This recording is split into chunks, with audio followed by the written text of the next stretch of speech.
Alors maintenant, on va accueillir Franck Pruvost. Alors Franck, lui, il a fait toutes ses écoles primaires à Grasse, ici, à Saint-Jacques. C'est peut-être là en partie qu'il a aiguisé encore plus ses sens en éveil.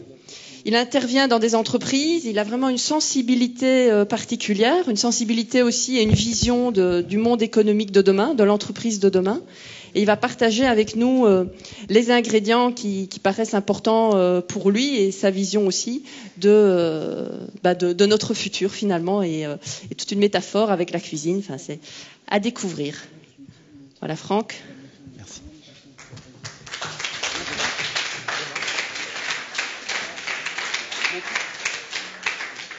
Merci. Bonjour. We're going to start in the darkness. On va commencer dans la pénombre.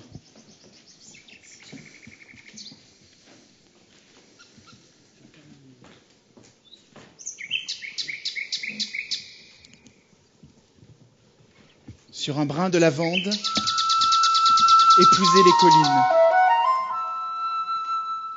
Herbe coupée et l'odeur du thym qui me pique le nez. Douceur du jasmin et parfum de soir d'été. Quand les fleurs et l'essence sont en fête, même la tiédeur du mois d'août a une odeur. Boulangerie et pain chaud, fougassette et fleurs d'oranger, puis au tabac d'en face, l'odeur d'une image en décalcomanie, colle et papier glacé. Cours d'école, saveur de pain et de marron, odeur bitume, craie et bonbons. Petite rue illuminée, feu de bois et gourmandise, herbes de Provence et restaurants. J'ai faim de tout, je cours, je grimpe, je déguste ma ville. Sapin géant et mandarine, papier froissé, gâteau sablé, pâte d'amande, kaki juteux, bonheur joyeux.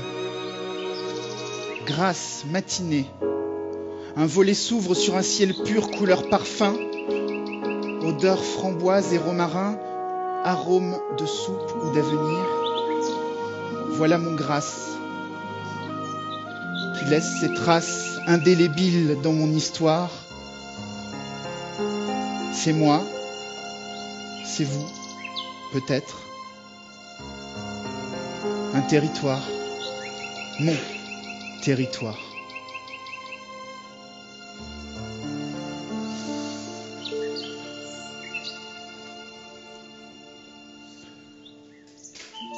Voilà, comme le disait Sylvie, en introduction, j'ai eu la chance de découvrir la vie en étant éduqué pour une partie de mes jeunes années à Grasse. J'ai quitté Grasse à 14 ans et je reviens avec beaucoup d'émotions aujourd'hui, 25 ans après, pour vous en parler. Alors évidemment, j'aurais pu vous montrer une carte ou un plan de la ville. Je ne pense pas que ça aurait donné la même chose. Et puis ça ne vous aurait pas parlé de mon territoire. On dit bien la carte n'est pas le territoire. Elle donne des informations, certes précieuses, encore que maintenant qu'on a le GPS. Mais le territoire, lui, c'est bien plus que la carte. Le territoire, on l'appréhende avec nos sens. Le territoire, c'est notre univers de sens. Il est identité, il façonne, il influence notre identité. Ce sont donc nos sens, tous nos sens qui contribuent à construire notre identité. L'essence, c'est aussi la rencontre. C'est aussi la richesse de la rencontre. Parce que finalement, cette identité, elle n'a de valeur que si elle est partagée, que si on échange, que si on se parle, que si on partage sur nos territoires. Et pour partager, il faut s'en parler comme ça. Il faut se parler de notre vécu, de nos histoires. Donc, les sens sont à l'origine de la rencontre et sont l'outil de la rencontre. Et puis, il y a une dernière chose, c'est que l'essence, c'est un formidable capteur de l'air du temps. L'essence, ça permet de capter tous ces signaux faibles qu'on recherche depuis ce matin et qui sont les tendances qui vont dessiner nos projets pour demain. On a besoin d'une approche sensorielle et sensible pour capter ces signes. Le problème, c'est que ces sens, cette sensibilité, aujourd'hui, et en particulier dans l'entreprise, ça a été complètement nié, endormi. Il y a 3 mots qui résument ça: rationalité, efficacité, uniformité, performance. Pour être performant, on a cru pendant longtemps qu'il fallait éloigner les émotions de notre travail, du monde de l'entreprise, de notre coopération. Sauf qu'aujourd'hui, on se rend compte que ça ne fonctionne pas comme ça. Et les neurosciences, notamment, nous apportent des preuves tangibles du fait que l'émotion est nécessaire à la prise de décision, du fait que la sensibilité est source de collaboration. Sauf qu'entre-temps, on a des personnes qui ont été longtemps, tellement longtemps, privées de ça, désensibilisées, anesthésiées, qu'elles sont plus capables de reconnecter avec leur sensibilité.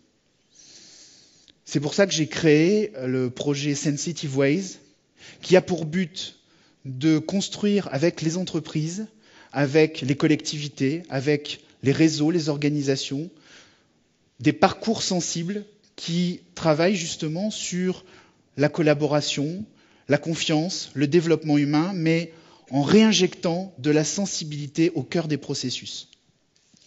Alors finalement, pourquoi je suis là pour vous en parler? Finalement, quelle est la légitimité à laquelle je peux prétendre par rapport à ça? Peut-être tout simplement celle de témoin, parce que quand on est privé par la vie d'un de ses sens, quand on a cette contrainte de vie, finalement, nécessairement, on a cette chance formidable de ne pas s'endormir. Pas s'endormir parce qu'on a besoin des sens qu'il nous reste pour appréhender le réel, pour communiquer, pour échanger, pour rencontrer. Donc quelque part, j'ai eu cette chance finalement que la vie me réveille. Et donc j'ai envie de la partager, cette chance, avec vous. Alors pour la partager, je vais vous proposer une deuxième fois de fermer les yeux. Mais cette fois avec une manière différente d'aborder les choses. Je vais juste vous demander, pendant quelques instants, d'écouter autour de vous.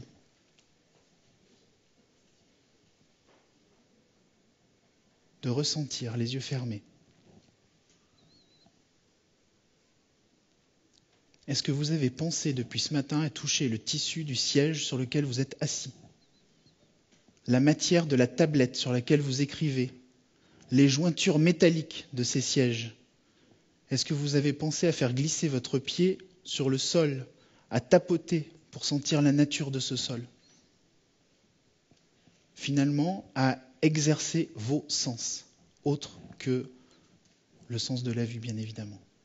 Et celui de l'écoute qui est secondaire, mais qu'on utilise beaucoup aussi.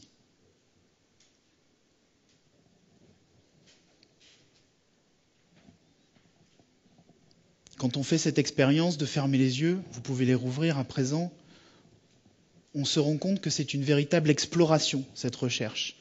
Et c'est une exploration qui est passionnante, et c'est une exploration qui réveille finalement notre sensibilité. Les sens sont un outil de réappropriation de la relation, de notre rapport à l'environnement. Parce que les sens, c'est ce qui nous permet de récolter dans notre environnement des perceptions. Et c'est à partir de ces perceptions qu'on construit nos connaissances, qu'on construit nos projets, qu'on construit nos collaborations. Et finalement, c'est une source de matière première pour l'innovation, une source de matière première pour la mise en mouvement des énergies et pour la réalisation des projets. Alors vous me direz, mais quel lien avec l'alimentation? Bon, d'abord, j'adore manger. Oui, mais bon, ça ne suffit pas. Je ne suis pas le seul, ceci étant dit. J'ai entendu des gens qui appréciaient ce midi notre déjeuner et finalement, je crois qu'on est beaucoup à partager ça. Et finalement aussi, l'alimentation reste peut-être le dernier bastion de la sensibilité dans notre monde et en particulier dans le monde de l'entreprise, dans le monde de l'organisation, encore que on nous a expliqué, on nous l'a prouvé que ça tendait à disparaître. Suppression des pauses déjeuner, entreprises qui les interdisent, on raccourcit tout ça. Mais pourtant, le repas reste encore un moment extraordinaire, on l'a vu à bien des reprises aujourd'hui, de convivialité, de partage et de sensation et de sensibilité. Et à ce titre-là, c'est probablement un vecteur essentiel pour se réapproprier cette sensibilité. Alors on peut l'utiliser. Il y a 3 dimensions que je voudrais souligner. La première, elle a déjà été largement abordée aujourd'hui, mais j'y reviens pour faire un petit test avec vous. l'alimentation, elle est source de lien social entre nous. Alors, je ne sais pas si on peut éclairer la salle cette fois, pour que vous puissiez vraiment vous voir. On va faire un petit exercice sur nos petits déjeuners. Le petit déjeuner, c'est un moment important, on se réveille, les sens sont frais. Alors, je vais appeler certaines, en fonction de ce que vous faites au petit déjeuner, pensez à votre petit déjeuner déjà, et à ce que vous aimez faire, manger, vivre au petit déjeuner. Et quand vous vous sentirez concerné, vous lèverez la main. Alors, les buveurs de café, regardez-vous, reconnaissez-vous. Les buveurs de café sucré, un peu moins, c'est pas les mêmes. Les buveurs de chocolat chaud. Les buveurs de thé.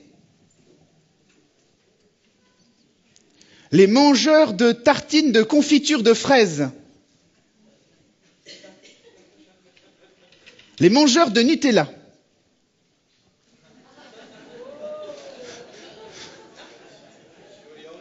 Allez, un petit dernier pour la route. Ceux qui, comme moi, adorent les petits déj salés, œufs, bacon, jambon, saucisson, fromage. Ah, j'ai entendu des adeptes du fromage. Alors on va isoler que les fromages. Voilà, on pourrait en faire et bien d'autres. Vous voyez, très vite, sur des petites questions comme ça, on voit des groupes émerger, des liens. On pourrait faire des... Vous savez que les sociologues ont un outil qui s'appelle le sociogramme, où ils dessinent les liens entre nous sur un schéma.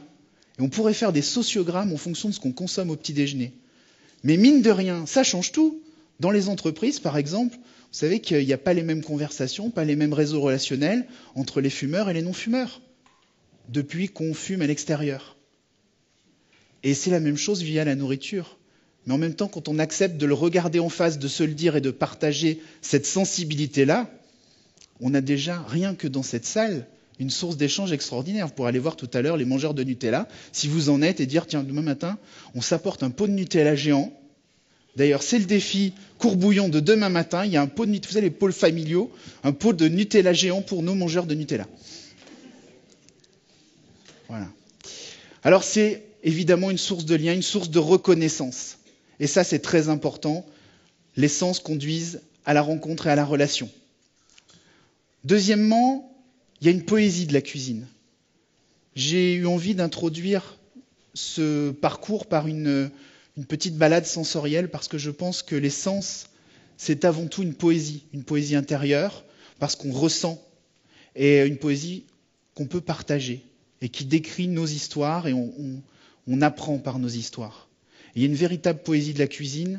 Le travail des grands chefs en est la preuve vivante dans leur création. La cuisine métisse, c'est une formidable métaphore de la diversité, du métissage, de la rencontre. Et les rencontres culinaires, peut-être les rencontres de ce soir à la Grande Tablée, seront aussi des rencontres du métissage. Et ça, c'est passionnant dans un monde où on cherche comment valoriser la différence, comment construire avec la diversité. On peut utiliser la métaphore culinaire aussi en se disant mais qu'est-ce que j'ai dans mon frigo ? Et je prends ce que j'ai dans mon frigo et je fais le meilleur plat possible. Ça s'appelle en entreprise la gestion des talents. Et c'est absolument fondamental. Et on peut l'aborder sur cette métaphore, c'est très productif. Donc utiliser la cuisine et sa métaphore, cette poésie de la cuisine, comme vecteur d'échange et de compréhension de ce qu'on peut faire à partir de l'alimentation pour comprendre nos enjeux et trouver des solutions. Et puis la dernière dimension, après le lien, après la métaphore, c'est l'outil de réappropriation de notre sensibilité. On l'a vu, c'est un espace où la sensation et la sensibilité sont reines, où elles existent encore. C'est un espace qui est encore toléré, voire même valorisé dans certains cadres. Donc c'est la porte d'entrée où il faut aller pour s'engouffrer et pour petit à petit remettre de la sensibilité. Et moi j'ai été très sensible dans ce projet Courbouillon à cette idée d'une porte d'entrée pour reconstruire du lien dans nos territoires, parce que c'est vraiment ça. C'est vraiment un moyen de recréer de l'échange autour de la sensibilité. Ça m'amène en conclusion à 3 points. Le premier, c'est n'ayez pas peur ou n'ayez plus peur de cette sensibilité. On a souvent tendance à dire « oui, mais j'ai pas envie parce que vous comprenez, les émotions dans le travail, ça n'a rien à faire ». Attention, j'ai dit sensibilité, j'ai pas dit sensiblerie. Il ne s'agit pas de pleurnicher, il s'agit d'être attentif à tout ce qui se passe dans notre environnement pour justement être vraiment à l'écoute. Et quand on l'est, on est sensible, un peu à la manière d'une pellicule photo, vous savez, qui s'imprègne de l'image pour la reproduire, pour la comprendre. Deuxième idée, c'est utilisons cette sensibilité créatrice de liens et l'alimentation comme vecteur de création de liens. Et j'ai envie de vous dire qu'est-ce que vous pouvez mettre en place pour exercer, éveiller, affiner votre sensibilité et l'utiliser dans cette dynamique de création de projet. Comment on exerce, on affine ses sens. Puis la troisième chose, c'est l'outil de réappropriation. Et ça, c'est une expérience à laquelle je vous invite pas plus tard que demain. Mon épouse Alicia et moi, on vous attendra dans une petite salle à côté pour une expérience les yeux fermés à la rencontre de nos sens. C'est un moment de partage, d'atelier. On va essayer de mettre en pratique les idées que j'avais envie de vous proposer aujourd'hui. Je terminerai par une conviction profonde que je souhaite partager avec vous. Avec la sensibilité, on peut tout rencontrer, tout faire, tout changer, tout réussir. Merci beaucoup.